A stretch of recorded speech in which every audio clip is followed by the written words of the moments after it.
स्वागत है इनकलाब हिंदी में। इनकलाब हिंदी का खास कार्यक्रम आज के 7 सवाल, जिसमें हम दिन भर के घटित 7 अहम मुद्दों पर 7 सवाल पूछते हैं और इन 7 सवालों का जवाब देने के लिए आज के हमारे कार्यक्रम में मौजूद हैं इनकलाब हिंदी के मैनेजिंग एडिटर आस मोहम्मद कैफ सर। सर, आपका बहुत बहुत स्वागत है। बहुत शुक्रिया कामरान, बहुत शुक्रिया शमशी।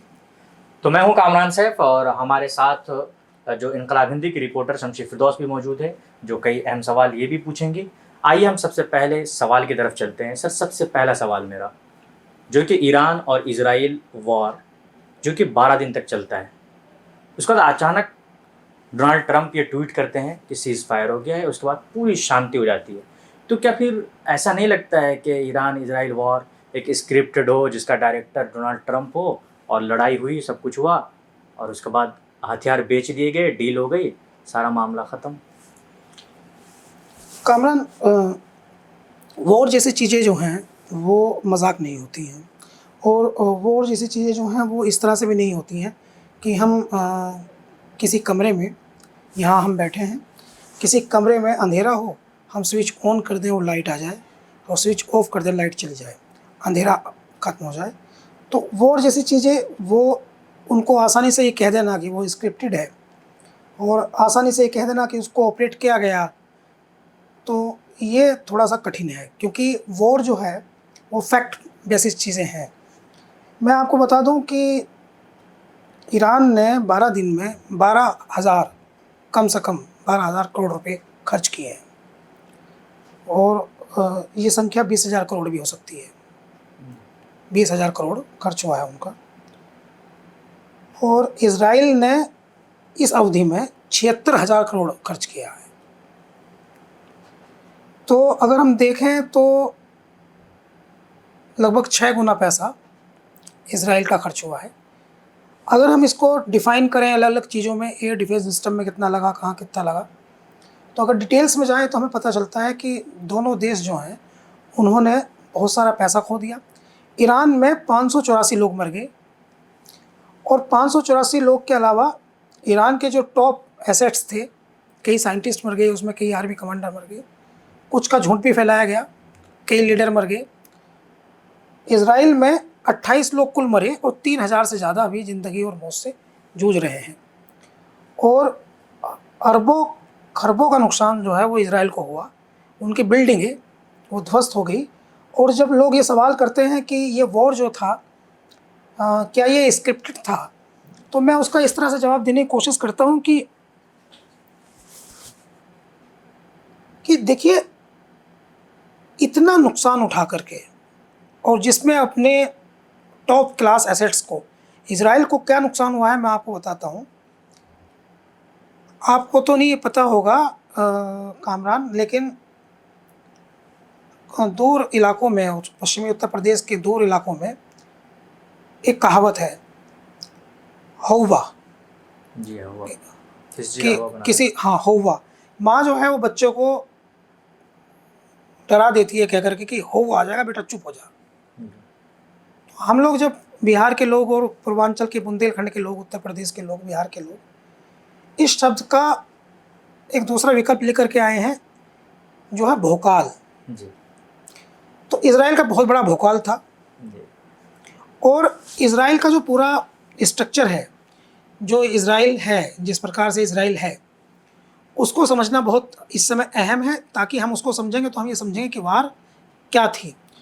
और वो ये है कि इजराइल चारों तरफ मुस्लिम मुल्कों से घिरा हुआ एक देश है।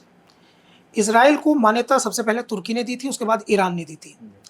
1979 से पहले इजराइल और ईरान में आपस में नज़दीकी थी। बाद में इस्लामिक क्रांति आई ईरान में, और इनमें दोनों में वैचारिक प्रतिबद्धता अलग अलग हो गई, विचारधारा बदली हुई थी, तो दोनों में विवाद धीरे धीरे बढ़ते रहे, बहुत सारी लड़ाइयाँ हैं। अभी की अहम बात यह है जो सारी चीज़ को क्लब करती है, जोड़ती है, और वो ये है कि वर्तमान स्थिति में इजराइल तो उस इलाके का चौधरी था। इजराइल तो उस इलाके में अपना आप को बहुत ताकतवर मानता था। इजराइल तो जिसका चाहता था उसका थप्पड़ मार देता था। उसने लेबनान के थप्पड़ मारा, गाज़ा का वो बिल्कुल मिसमार कर रहा था, बर्बाद कर दिया था गाज़ा को, बच्चे उसने मार दिए, ये सब कर रहा था। तो इसराइल कब क्यों कर ये चाहता कि उसका जो भोकाल बना हुआ है, उसका जो दबंगई बनी हुई है, और वो जो एक तरह का उसका रोब है वो समाप्त हो जाए। वो तो ईरान ने समाप्त कर दिया। ये तो जेन्युइन बात है कि ईरान ने उनका आयरन डोम, जिसकी संभावना थी कि आयरन डोम जो है वो ऐसा प्रचार होता था, हम लोग भारत में, हमारे पास व्हाट्सएप पे मैसेज आते थे कि ईरान के पास आयरन डोम है। तो जब कोई मिसाइल उसके पास आती है तो व्हाट्सएप का तो आप जानते हैं ना, व्हाट्सएप यूनिवर्सिटी के बारे में, तो व्हाट्सएप यूनिवर्सिटी में तो ये चलाते थे कि हालांकि वैसा था नहीं, मैं दूसरा कारण है वो मैं साइंटिफिक भी बता दूंगा आपको जी साइंटिफिक क्या है, लेकिन साइंस के हिसाब से तो बाद में हम सुनेंगे। पहले तो हम यही समझ लें कि अमूमन व्हाट्सएप पे मैसेज आता था कि इसराइल के पास एक ऐसा आयरन डोम है कि वो पूरे इसराइल को, जब मिसाइल आता है या कोई एयरक्राफ्ट आता है, कोई हमला होता है, तो पूरे उसको कवर कर लेता है और एक सुई के बराबर, नोक के बराबर भी कोई वहाँ गिरने नहीं देगा। लेकिन ऐसा तो हुआ नहीं। तो सबने देखा, हैफा हो, तेल अवीव हो, अभी तक भी इसराइल को अपना जो सिटीज़ हैं वो उनको पर्दे से, बड़े बड़े पर्दों से ढक कर रखने पड़ रहे हैं, जिससे दुनिया भर में जो बेइज्जती हो रही है उसका वो अपना भौकाल खत्म होने से बचा सकें। तरह तरह के झूठ वो बोल रहे हैं। सर ये सवाल इसलिए उठ रहा है, ये जो मेरा दूसरा सवाल होगा उसी सवाल से थोड़ा सा रिलेट करता है, वो इसलिए कि इसराइल और ईरान के दरमियान, खुद एक इसराइल का एक अखबार है उसके रिपोर्ट के मुताबिक दोनों के अंदर 200 कंपनियां सक्रिय है जो दोनों एक दूसरे से ट्रेड कर रहे हैं। इसके अलावा 200 से ज़्यादा धार्मिक स्थल उसके ईरान के अंदर मौजूद है यहूदियों के। तो फिर ये दुश्मनी दिखावे की दुश्मनी नहीं लग रही। 300 बिलियन से ज़्यादा उन दोनों का ट्रेड हुआ आपस में, एक रिपोर्ट के अनुसार। देखिए, बिजनेस तो देश करते ही हैं आपस में, लेकिन मेरी थोड़ी जानकारी इससे थोड़ी सी अलग है। मैं ये नहीं कह रहा हूँ कि आपके पास जो डाटा आया है वो सही नहीं है, लेकिन मैंने कहीं पढ़ा है तो वो थोड़ा अलग है। और वो ये है कि 1979 से पहले ईरान और इसराइल के बीच आपस में ट्रेड होता था और बहुत अच्छा ट्रेड होता था, और ये सेंटर्स थे आपस में। और शाह रजा पहलवी जो उस समय ईरान के नेता थे, मुख्य नेता थे, वो इसराइल को बहुत पसंद करते थे। उस समय एक्चुअली दूसरी कहानी थी। वो कहानी ये थी कि मिडिल ईस्ट में अरबों के वर्चस्व को इसराइल और ईरान एक होकर के वो इनको कह सकते हैं नीचा दिखाते थे, या इनको डोमिनेट करने की कोशिश करते अरबों को, या अरबों से इनकी वर्चस्वता की लड़ाई रहती थी। अभी की क्या स्थिति है कि 1979 के बाद स्थिति बदली, और बहुत ज़्यादा बदली। और रही बात धार्मिक केंद्रों की, तो वो तो पाकिस्तान में भी मंदिर हैं, और दुनिया में कोई देश कहीं हो, वो भारत ने, अभी आप देखिए दुबई में मंदिर बना है, और तो कोई देश कहीं भी हो तो एक दूसरे के लोग, क्योंकि इसराइल में मुसलमान रहते हैं बहुत, तो इसराइल में मुसलमानों की आबादी है, वहाँ मस्जिदें भी हैं। और इसमें एक बिंदु ऐसा है जिसको हम लोग जो है वो छोड़ रहे हैं, और वो बिंदु है अब्राहमिक अकॉर्ड का। वो एक बिग इशू इस समय है, क्योंकि आप देखें तो इसराइल में बहुत बड़े बड़े बैनर लगे हैं पूरी इसराइल में, जिसमें उन्होंने सीरिया के नए प्रेसिडेंट को भी उस पोस्टर में है, सऊदी अरब के भी क्राउन प्रिंस जो हैं वो उस पोस्टर में है। वो प्रयास है कि उसमें ट्रंप भी उस पोस्टर में है, और उसमें ये है कि हम लोग अब्राहम अकॉर्ड के मुताबिक सब लोग एक झंडे के नीचे आ जाएं, चूँकि सब लोग इब्राहिम की औलाद हैं। जी, इब्राहिम इस्लाम का नस्ल हाँ से। हाँ, यहूदी भी और ईसाई भी और मुसलमान भी। तो ये भी एक मैसेज है। तो वैचारिक लड़ाई तो इनमें है। अच्छा, मैं एक बात इसमें और बताना चाहूँगा। हमास का जो हमला था जी, वो ईरान सपोर्टेड था, दुनिया जान गई है इस जी। बात को। हूती का जो हमला था वो ईरान सपोर्टेड है, और हिजबुल्लाह का जो हमला था वो भी ईरान सपोर्टेड है।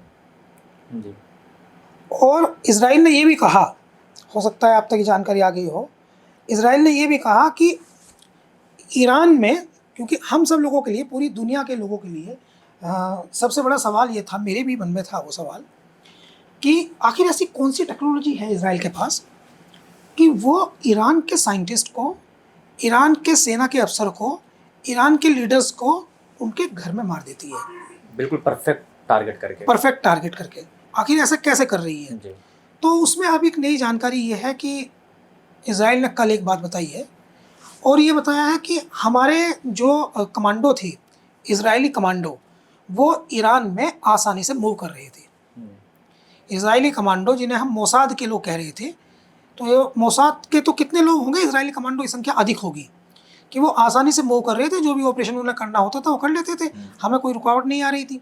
एक वजह तो ये भी हो सकती है कि ईरान जो है बहुत बड़ा देश है, 17 लाख वर्ग किलोमीटर में फैला हुआ है, और दूसरी ये भी हो सकती है कि ईरान के अंदर से उन्हें सपोर्ट है।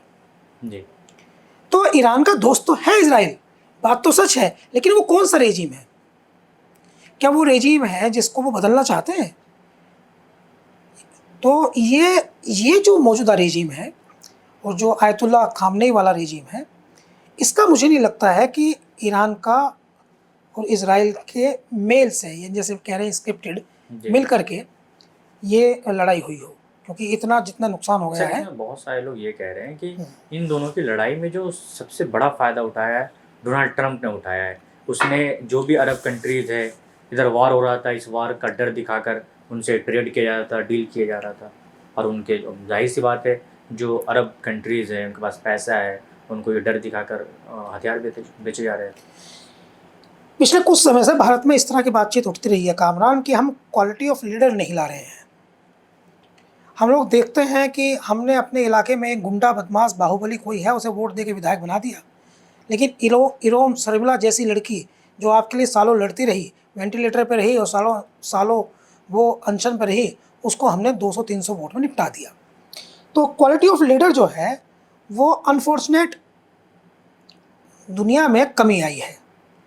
भारत में भी हम लोग देख रहे हैं कि हम लोग कैसे मुकदमे जिन लोगों पे हैं, रेप के मुकदमे जिन लोगों पे हैं, ऐसे लोग सांसद बन जाते हैं, विधायक बन जाते हैं। तो मेरा ये मानना है कि अमेरिका के लोगों ने क्वालिटी ऑफ लीडरशिप को दरकिनार करके डोनाल्ड ट्रंप को चुना है। डोनाल्ड ट्रंप जो है वो एक बिजनेसमैन है। जी, पॉलिटिशियन है, बिजनेसमैन ज़्यादा नजर आता है। वो पॉलिटिक्स उन्हें कम आती है, बिजनेस उन्हें ज़्यादा आता है। वो बिजनेस वो देखते हैं कि उन्हें लगा कि ईरान और इजराइल की लड़ाई बढ़ रही है, अब ये कतर तक पहुंची, फिर सऊदी अरब तक पहुंचेगी, फिर ओमान तक पहुंचेगी, फिर बहरीन तक पहुंचेगी, मिडिल ईस्ट में फैल जाएगी। तो उन्हें लगा मेरा व्यापार प्रभावित हो जाएगा, अमेरिका का व्यापार प्रभावित हो जाएगा। उन्हें लगा भारत और पाकिस्तान लड़ेंगे तो भारत से मेरा बिजनेस प्रभावित हो जाएगा, पाकिस्तान मुझे अड्डे नहीं देगा, हालत ख़राब हो जाएंगे। तो ट्रंप जो है, जो एक बिजनेसमैन है, एक व्यापारी जो होता है, वो सुलह पसंद करता है, झगड़े से उसके व्यापार का नुकसान होता है। तो ट्रंप वही पॉलिसी अपनाते हैं जो उनके व्यापार को फ़ायदा पहुंचा सके। ट्रंप ने निस्संदेह भारत और पाकिस्तान के बीच भी मध्यस्थता कराते हुए उसमें भी उन्होंने डील घुसा दिया। हाँ, वो भी वही किया उसने, यही इन्होंने ईरान और इजराइल में किया।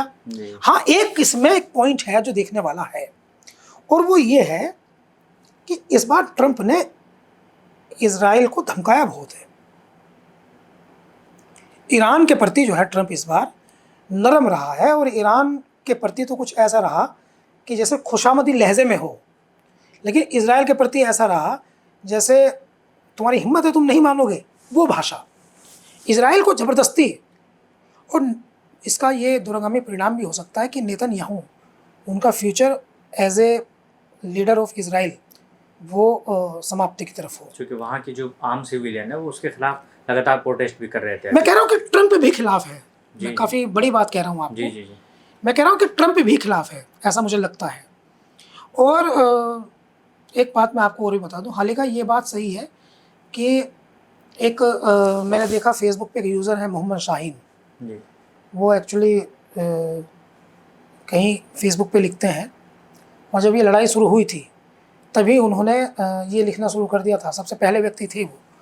तो उन्होंने सबसे पहले ये लिखना शुरू कर दिया था कि ये लड़ाई फर्जी है, ये लड़ाई जो है वो फॉल्स है, और ये लोग जो हैं अरबों में अपना वर्चस्व स्थापित करने के लिए नोरा कुश्ती कर रहे हैं। अमेरिका और इजराइल का एजेंडा है कि वो ईरान को अरबों के मिडिल ईस्ट में पावरफुल दिखाए, ताकि ज़रूरत पड़ने पर वो इनके काम आ सके, इनके एजेंडे को लागू कर सके। इसके साथ साथ उन्होंने ये भी लिखा था कि सुन्नी समुदाय जो है उसके विरुद्ध जो है पहले भी ये लोग एकजुट हुए हैं, तो इस बार भी एकजुट होकर के इनको पावर दे रहे हैं। लेकिन फिर भी एज ए जर्नलिस्ट मेरा ये मानना है कि हो सकता है कि कभी ईरान की और इजराइल की ऐसी पॉलिसी हो, या अभी भी हो सकता है ऐसी हो, लेकिन ये लड़ाई जो है ये नाटक की लड़ाई नहीं हो सकती। इस लड़ाई ने दोनों देशों को, ईरान की जीडीपी 3.5 से डाउन जाकर के 0.06 पर आ गई है, और इजराइल का तो सारा भोकाल ही खत्म हो गया। वो जितना उनका था इजराइल तो बिल्कुल घुटनों पर है। पूरी दुनिया पे जो इमेज बनाया था वो इमेज हाँ, डाउन हुआ है। इजराइल तो घुटनों पर है। तो अगर ये दिखावे के लिए भी लड़े तो दोनों ने अपने अपने पैर पर कुल्हाड़ी मार ली। नुकसान तो अपना। सर, मेरा आपसे तीसरा सवाल है कि हाल ही में उत्तर प्रदेश के इटावा में एक मामला सामने आया है जहां एक पुजारी के यादव होने पे उसके साथ बहुत दुर्व्यवहार किया गया, उसको रात भर बांध के रखा गया, मारा पीटा गया और उसके शुद्धिकरण के लिए महिला से मूत्र करवाया गया उसके ऊपर, जिसको अखिलेश यादव ने अपने पास बुलाया, पैसे दिए, सम्मानित किए और उसके ऊपर कार्रवाई की गई कि उन्होंने जो है डुप्लीकेट आधार कार्ड बनवाया है। तो ऐसा नहीं लगता आपको कि अखिलेश यादव जिसके साथ भी खड़े हो जाते हैं उनके खिलाफ कार्रवाई की जाती है? इस पे आप क्या कहेंगे? शमसी सवाल तो अच्छा है और काफ़ी गहरा भी है और कई सारी चीज़ें भी आपने जोड़ दी इसमें।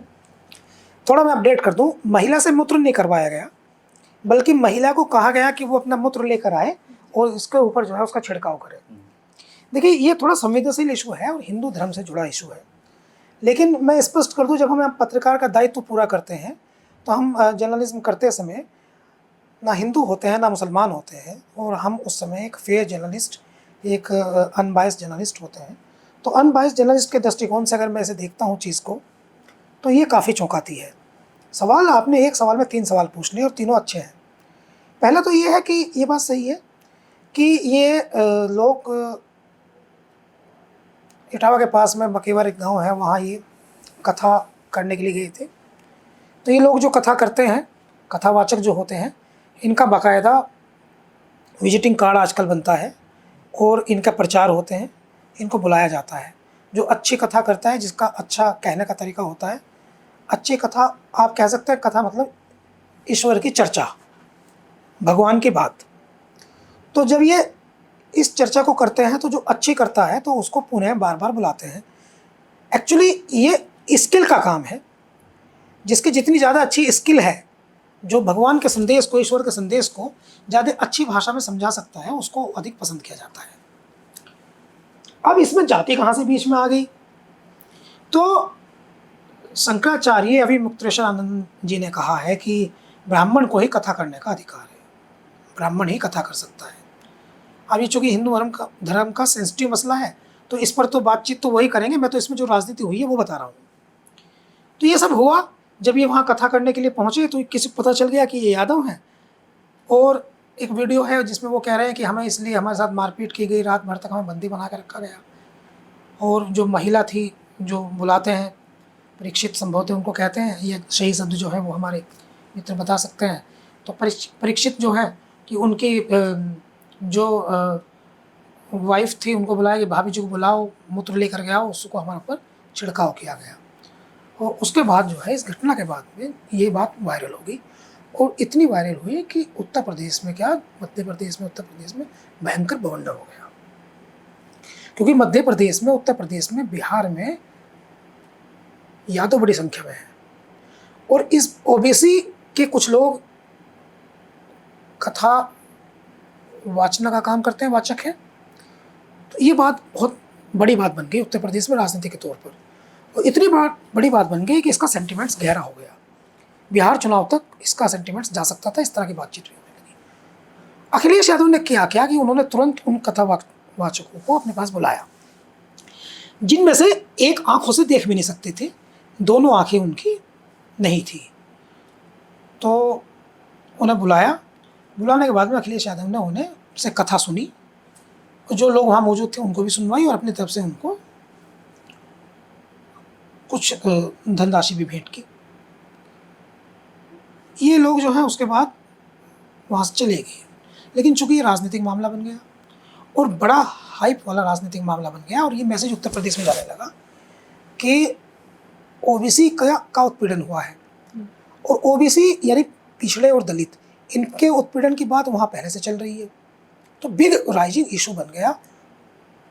तुरंत घटना को ये ना जाए कि ओबीसी के तौर पर उत्पीड़न हुआ, यादव के तौर पर उत्पीड़न हुआ, तो डैमेज कंट्रोल शुरू हुआ दूसरी पार्टी की तरफ से, दूसरी राजनीतिक पार्टी की तरफ से, जिसको नुकसान हो रहा था। तो एक बात सामने आई, किसी ने कहा कि इन्होंने अपने आप को ब्राह्मण बताया था, किसी ने कहा कि इनके आधार कार्ड में पंडित लिखा था, किसी ने कहा कि इन्होंने झूठ बोला, ये नहीं बताया कि ये यादव हैं, ये बात पहचान छिपाई। कुछ लोग कह रहे थे कि पंडित जो होता है वो कोई जाति नहीं होती, पंडित तो ज्ञान के आधार पर होता है, किसी को ज्ञान अधिक है तो वो पंडित लिख सकता है। जैसे मैं आपको बताऊं, एक मौलाना शमसुद्दीन चतुर्वेदी थे, बिजनौर के नगीना या नजीबाबाद के किसी एक कस्बे के, चारों वेद का उनको ज्ञान था, लोग उनको सुनते थे, पढ़ते थे, वो अपना नाम लिखते थे पंडित शमसुद्दीन चतुर्वेदी। तो पंडित जो है वो ज्ञानी भी हो सकता है। तो कुछ लोगों ने कहा साहब ये तो ज्ञानी है, कुछ लोगों का जाति है।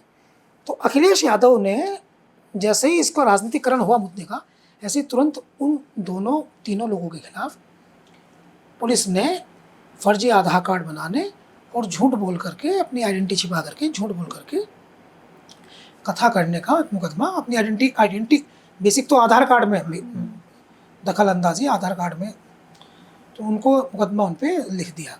और ये जो आपका सवाल है कि अखिलेश यादव जिसके साथ खड़े होते हैं उसके साथ ही जो है वो समस्या, देखो ये बात बिल्कुल तो है अजीब।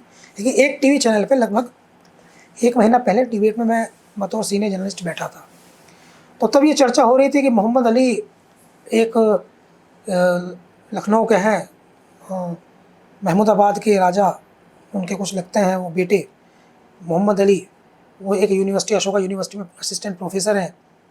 उन्होंने पहलगाम पे कोई एक लेख लिखा था, उसके बाद जो है उनके जेल चले गए। तो उस समय कहा गया कि वो अखिलेश यादव के दोस्त, अखिलेश यादव ने उनकी पैरवी नहीं की। तो उसको लेकर एक डिबेट थी, तो उसमें ये चर्चा थी कि अखिलेश यादव जो है उनके पक्ष में ज़्यादा क्यों नहीं बोल रहे हैं। तो उस डिबेट में मैंने ये कह दिया टीवी चैनल पर कि मुझे तो ऐसा लगता है कि अखिलेश यादव जिसके पक्ष में बोलते हैं उसका ज़्यादा नुकसान होता है। तो एंकर वगैरह भी हंसने लगे और सब लोग भी हंसने लगे। तो अब ये प्रमाणिक है, अखिलेश यादव आरिफ के पक्ष में बोले, जो सारस वाला इशू था, तो उसके बाद से आरिफ मुसीबत में फंस गए। अखिलेश यादव अतीक अहमद के पक्ष में बोले, अतीक अहमद का सब समूल नाश हो गया। अतीक अहमद जो है वो इरफान सोलंकी के पक्ष में आए, इरफान सोलंकी सब वो हो गए। मुख्तार अंसारी के पक्ष में आए, पहले मुख्तार अंसारी जो हैं वो उनका जो नुकसान हो सकता था वो नुकसान हुआ, उनके बेटा जेल गया, अब उनके बेटे की विधायकी भी चली गई। अखिलेश यादव जिसके पक्ष में बोल रहे हैं, हाँ, आजम खां के पक्ष में बोले, आजम खां को वो जमानत नहीं मिल रही है। तो अखिलेश यादव जिसके पक्ष में खड़े हो रहे हैं, ऐसा लगता है कि सरकार उसके खिलाफ बहुत सख्त रिटालिएट करती है। तो बेहतर तो ये है अगर किसी की जान बचानी हो और किसी की मदद करनी हो तो Akhilesh Yadav under the table ही कर दे, ऊपर से आके तो नुकसान ज़्यादा कर रहे हैं फिलहाल की स्थिति। तो सर हम अगले सवाल की तरफ चलते हैं। जो ईरान इजराइल वॉर हुआ उसको लेके जो अब डिबेट शुरू हुई है, जो सीज फायर होने के बाद, जो कई विश्लेषक करने वाले लोग हैं और जो लोग उस पर नज़र बनाए हुए थे, कई जर्नलिस्ट भी हैं, उसमें एक सवाल बहुत ज़्यादा आ रहा है जो अहवाज़ को लेके। जो अहवाज़ एक जगह है अरब का, कहा जाता है कि जो उस्मानिया साम्राज्य के दौर में वो अरबों के अधीन था। अब बाद में फिर इसमें जो ब्रिटिश गवर्नमेंट ने ईरान को हेल्प किया और उसने कब्ज़ा कर लिया, और 80% लगभग तेल और ऊर्जा वहाँ से ईरान निकालता है। और दूसरी तरफ वही ईरान गाज़ा के बारे में आवाज़ उठाता है और कहता है कि गाज़ा में जुल्म हो रहा है। दूसरी तरफ आप खुद कब्जा करके बैठे हैं।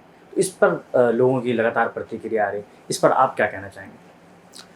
देखिए, ये काफ़ी महत्वपूर्ण सवाल है और ये मुद्दा जो है वो अंतर्राष्ट्रीय मुद्दा है, और इसको हम ये नहीं कह सकते कि ये नज़रअंदाज किया जा सकता है। एक्चुअली असली वजह ये नहीं है कि ईरान वहाँ से 80% तेल निकाल लेता है और ईरान जो है वो एसेट्स यूज़ कर रहा है उस प्रांत के। असली मुद्दा ये है कि ये जो प्रांत है अहवाज़, इसके जो लोग हैं, ईरान जो वहाँ से पैसा कमा रहा है ये उन लोगों पे खर्च नहीं कर रहा है। ये असली मुद्दा है। आप कह सकते हैं उत्तर प्रदेश कमा करके भारत सरकार को बहुत सारे पैसे दे और भारत सरकार जो है उत्तर प्रदेश में पैसा खर्च ना करे। तो यहाँ ईरान क्या कर रहा है कि ईरान वहाँ से पैसा कमा रहा है, वहाँ से तेल ले रहा है और तमाम एसेट्स उनके यूज़ कर रहा है, मगर वहाँ के लोगों में भुखमरी है, वहाँ के लोगों की सुविधाएं वो समाप्त हैं। आम ज़रूरियात जो होती हैं बिजली और पानी की, वो भी वहाँ स्ट्रगल कर रही हैं, और हॉस्पिटल्स की, एजुकेशन की। तो अहवाज़ में बहुत अच्छी स्थिति है नहीं, और इसलिए अहवाज़ के जो नेता, लोकल लीडर है, वो ईरान के ख़िलाफ़ अक्सर आवाज़ उठाते हैं। ये बिल्कुल ठीक बात है। और इसमें एक बात ये भी है कि अरब जो है वो इस मुद्दे को उठाता है, लेकिन ईरान का कहना ये है कि नहीं, वहाँ सब कुछ ठीक ठाक है, लेकिन इजराइल और अरब मिल करके, मिडिल ईस्ट मिल करके अहवाज़ को उकसाते हैं कि वो ईरान के ख़िलाफ़ लड़े या बोले। और कई बार वहाँ संघर्ष भी हुआ है। अभी पिछले समय जब संघर्ष हुआ था तो 28 लोग मर गए थे। जी। तो ये कहना कि इसको नज़रअंदाज कर दें हम, तो ये सही नहीं है। आपने गाज़ा का जिक्र कर दिया बीच में, तो मैं आपको बता दूं कि ईरान के प्रति सहानुभूति क्यों थी कामरान लोगों में। ईरान के प्रति सहानुभूति लोगों में इसलिए थी क्योंकि उन्हें लगता था कि ईरान गाज़ा का बदला ले रहा है। जी। और गाज़ा में जो 20,000 से ज़्यादा बच्चे मासूम मर गए, लाखों लोग वहाँ अपनी जान उन्होंने गंवा दी, पूरा एक शहर ख़त्म कर दिया, 40 किलोमीटर से के आसपास की पूरी पट्टी ख़त्म कर दी, सपने तोड़ दिए। कल मैं देख रहा था एक तस्वीर, एक बच्चा अपने हाथ में अपने बाप की चप्पल लेके बैठा है, और चप्पल हाथ में लेकर के अपने बाप की रो रहा है। सब कुछ तबाह कर दिया, इंसानियत बर्बाद कर दी। एक वीडियो वायरल हो रही है टीवी पे, एक यहूदी व्यक्ति एक 1.5 साल के बच्चे को पटक पटक के मार रहा है क्योंकि वो ईरानी है। तो गाज़ा के हम अगर फ़िलिस्तीन और गाज़ा के हम दृष्टिकोण से देखें तो ईरान की लोकप्रियता, जिस कारण से ईरान को पसंद किया गया कि वो मदद कर रहा है, तो ये एक पॉइंट है जिससे ईरान की लोकप्रियता कम हुई है। भाई आप पे आ गई, आप पे आ गई, एयरक्राफ्ट ने आपके अंदर घर में घुस करके आपके लोगों को मार दिया, तो आपने मिसाइलें छोड़ दी।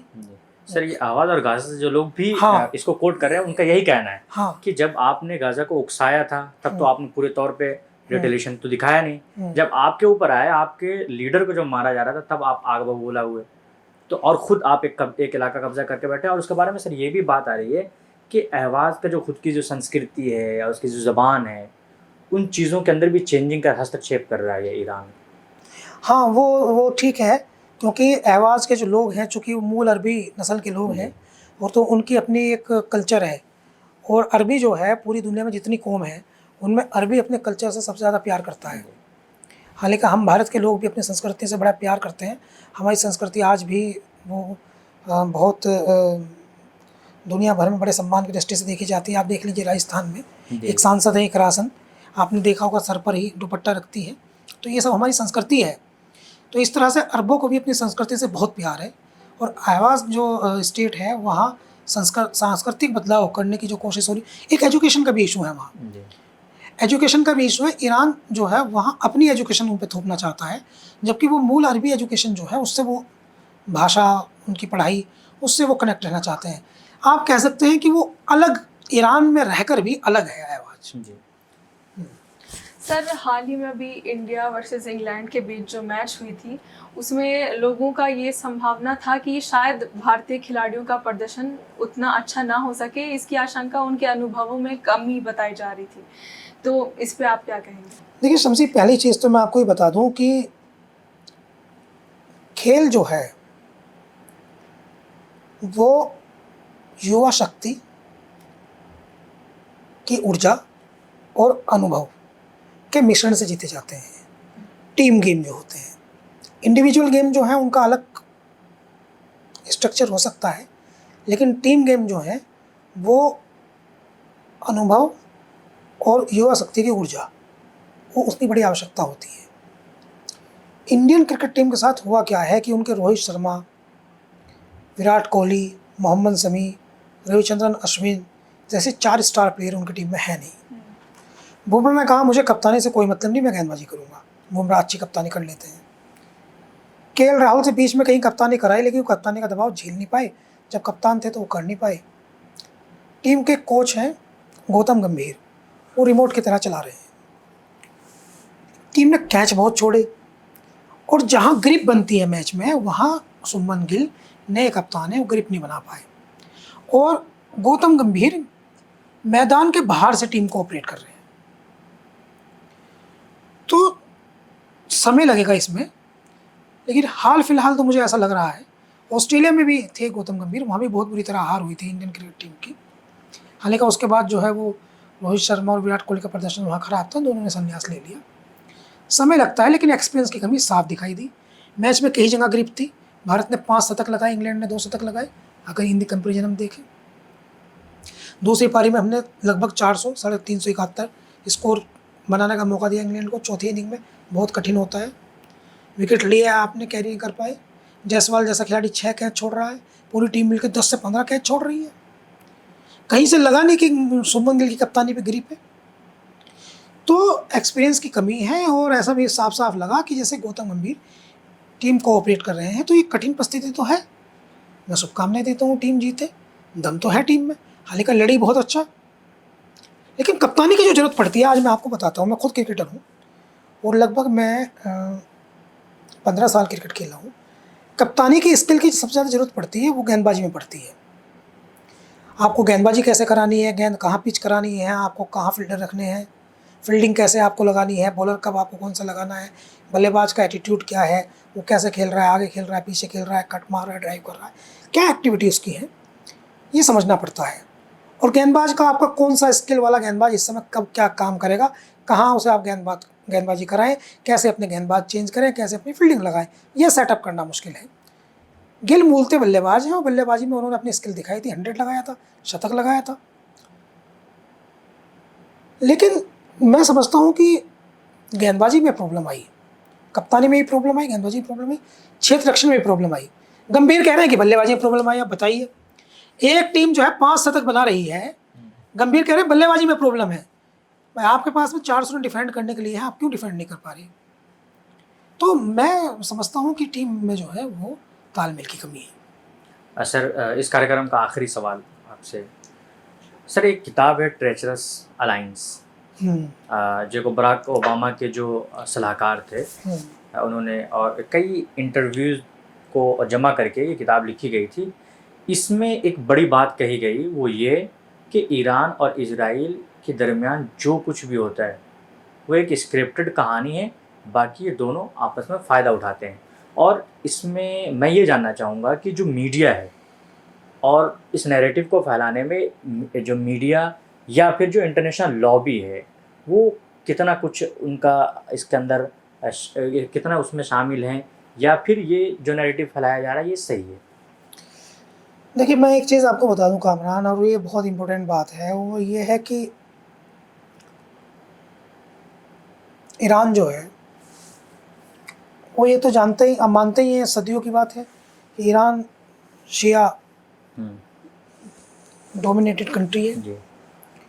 और ये बहुत बड़ा सच है कि जब हम कहते हैं कि 1979 में, मैं काफ़ी बड़ी बात आपको बता रहा हूँ ये जी, 1979 में जब इस्लामिक क्रांति हुई ईरान में और नया रेजिम आया जिस समय है, उसके बाद ईरान और इराक के बीच युद्ध हुआ। तो 1980 से 1988 तक 8 साल तक इजराइल ने हथियार दिए ईरान को इराक से लड़ने के लिए। जी। तो कहीं से दोनों के मन में भाव तो जाता होगा कि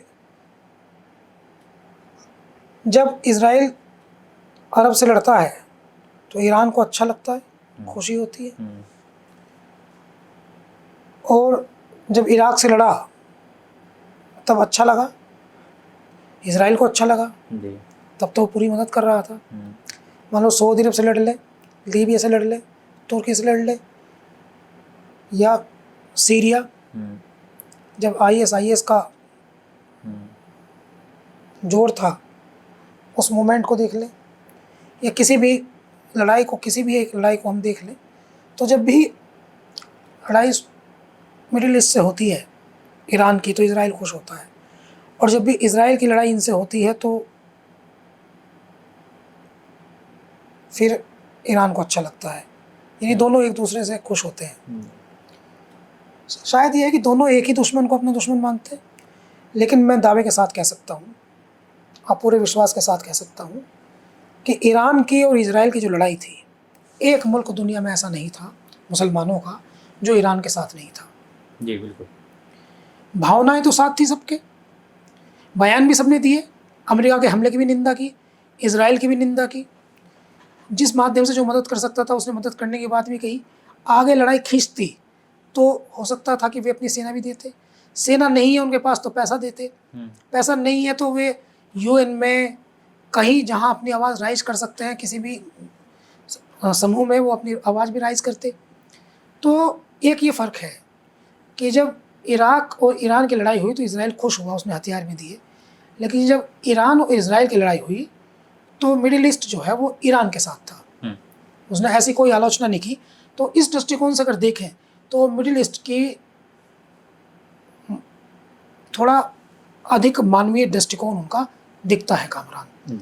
तो इसलिए ये जो किताब का जिक्र आपने किया है, किताबें तो लिखी जाती है, कई तरह की किताबें और भी लिखी गई है, ये भी लिखी गई है। संभवतः इसमें भी जो आधार है वो पुरानी ईरान और इजराइल के लोगों की पुरानी नज़दीकियों को लेकर बनाया गया है, और ऐसे सर्कमस्टेंसेस पैदा हुए हैं, ऐसी परिस्थितियाँ आई हैं। तो ये तो कहा नहीं जा सकता कि इनमें सच्चाई नहीं है, लेकिन हाल की जो वार है, इजराइल की और ईरान की वार है, इसको स्क्रिप्टेड नहीं कहा जा सकता, मैं ये कह रहा हूँ। बाकी सब बातें ठीक हैं, बाकी सब बातें ठीक हैं, लेकिन ये जो लड़ाई है, या हो सकता है कि ये स्क्रिप्टेड होने की कोशिश कर रही हो और चीज़ें कंट्रोल से बाहर हो गई। जी कामरान। तो बहुत बहुत शुक्रिया। तो व्यूअर, जैसे कि आपने देखा कि जैसे कि इस इनकलाब हिंदी के सीनियर एडिटिंग जो मैनेजर हैं, उन्होंने अपनी बातें और बहुत महत्वपूर्ण जानकारी जो हमसे साझा की, जो बहुत ही ज़रूरी थी, खासकर ईरान इजराइल वॉर को लेकर। तो इस तरीके जो हमारा कार्यक्रम है वो आता रहेगा, आप इसको ज़रूर देखते रहिए। बहुत बहुत शुक्रिया, धन्यवाद।